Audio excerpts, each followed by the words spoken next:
Financial man, स्वागत है आपका मेरे यूट्यूब चैनल पर। और आज हम बात करने वाले हैं म्यूचुअल फंड्स के ऊपर। उससे पहले मैं चाहूँगा कि अगर आपने मेरा चैनल सब्सक्राइब नहीं किया है तो चैनल को जाके सब्सक्राइब कीजिए एंड पास वाले बेल आइकन को प्रेस कीजिए, जिससे कि आप मेरी कोई भी अपडेट मिस न कर पाएँ। आसान भाषा में समझा जाए तो म्यूचुअल फंड्स कुछ नहीं बट आपके लगाए गए पैसों पे रिटर्न रेट है।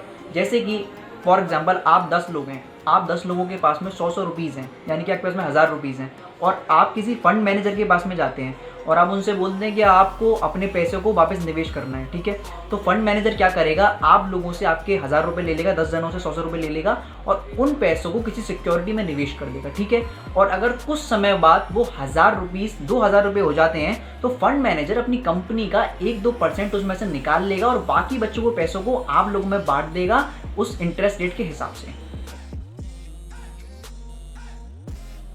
म्यूचुअल फंड्स को भी मेनली 3 कैटेगरी में डिवाइड किया गया है। पहला, equity mutual funds. Equity mutual funds में जो फंड मैनेजर पैसा इकट्ठा करता है आप लोगों से, उनको शेयर मार्केट में निवेश कर देता है। और ये थोड़ा रिस्की इसलिए रहता है क्योंकि शेयर मार्केट फ्लक्चुएट करता रहता है ऊपर नीचे, इसमें थोड़ा रिस्क भी रहता है, तो उसमें रिटर्न भी उस प्रकार से मिलते हैं।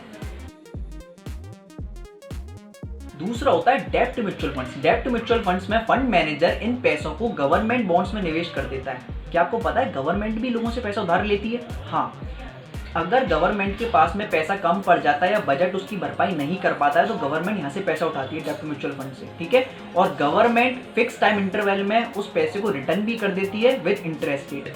ये थोड़ा सा रिस्की नहीं है क्योंकि गवर्नमेंट आपका पैसा लेके कहीं भाग तो जाएगी नहीं, पर उसमें रिटर्न भी थोड़ा कम ही मिलता है।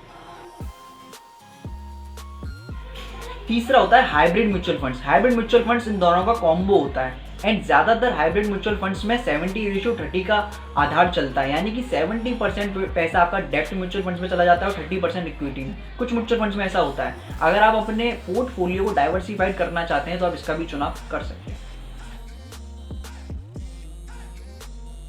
रिटर्न्स की बात करें तो म्यूचुअल फंड्स में रिटर्न कम ही मिलता है as comparison to other investment like properties and share market. But अगर आप बात करेंगे कि इसमें म्यूचुअल फंड्स में, तो म्यूचुअल फंड्स में बड़े बड़े एक्सपर्टों की टीम बैठी रहती है जो कि सारे सिनेरियोज को एनालाइज करके आपके पैसों को निवेश करती है, और वो लोग रिस्क लेना कम ही पसंद करते हैं। म्यूचुअल फंड्स उन लोगों के लिए होता है जो ज़्यादा रिस्क लेना पसंद नहीं करते हैं और वो बाय एग्रेसिव नेचर ज़्यादा नहीं होते हैं।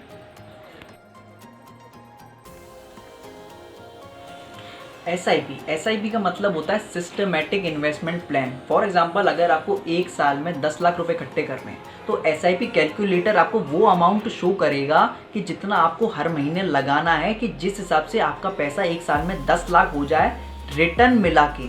जैसे कि जो रिटर्न रेट चल रही होगी उस म्यूचुअल फंड की 7%, 8%, 9% या 10%, तो आपको हर महीने इतना पैसा देना पड़ेगा जिसपे इतना रिटर्न रेट मिला के आपका एक साल में 10 लाख रुपए बन जाएगा।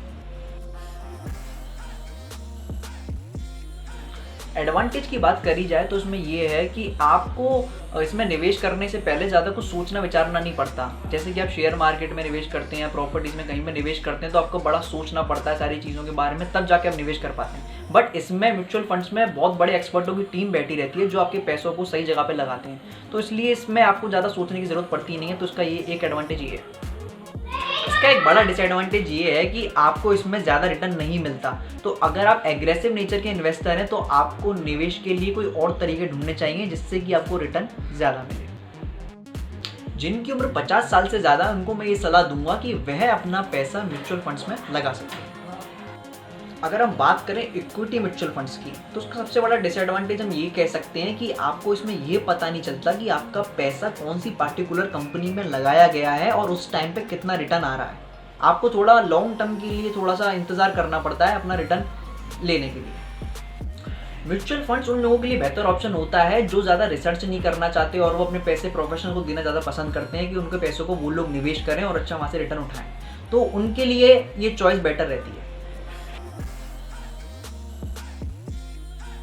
किसी भी कागज या मोबाइल ऐप में टर्म्स एंड कंडीशन पढ़ने के बाद ही उनको एग्री करना चाहिए, यानी कि उसमें देखना चाहिए आपको कि उसमें रिटर्न कितना मिल रहा है, आप कौन से म्यूचुअल फंड का चुनाव कर रहे हैं, उसमें कोई लॉकडाउन पीरियड तो नहीं है, उसमें एक्सिट आप कर सकते हैं। ये सब चीज़ें देखने के बाद, समझने के बाद ही म्यूचुअल फंड्स को आपको चुनना चाहिए या साइन करना चाहिए या टर्म्स एंड कंडीशन को एग्री करना चाहिए।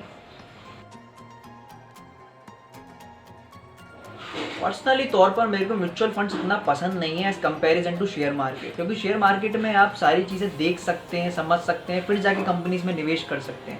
बट मैं इस बात से एतराज़ नहीं करूँगा कि म्यूचुअल फंड एक सेफ ऑप्शन है। अगर आप 10 से 15 साल की अपनी प्लानिंग कर रहे हैं और आपका नेचर एग्रेसिव नहीं है ज़्यादा पैसे कमाने का, या उस तरीके से आप कम रिटर्न में भी अगर आप संतुष्ट रह सकते हैं, तो आप म्यूचुअल फंड के साथ में जा सकते हैं।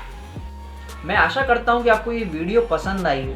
अगर वीडियो आपको पसंद आई है तो लाइक कीजिए, कमेंट में बताइए कि मैं कौन से अगले टॉपिक पे वीडियो बनाऊँ। इस वीडियो को अपने दोस्तों के साथ में शेयर कीजिए, उनको बताइए म्यूचुअल फंड्स क्या होते हैं। इस वीडियो को मैंने ज़्यादा डिटेल में इसलिए नहीं बनाया है क्योंकि ये वीडियो बहुत बड़ी हो जाती है। इस वीडियो में मैंने वो सारी चीज़ों के बारे में आपको बता दिया है जो आपको जानना ज़रूरी है और आपके काम आ सकती है। इसी के साथ साथ मैं अलविदा लेना चाहूँगा। तब तक के लिए जय हिंद।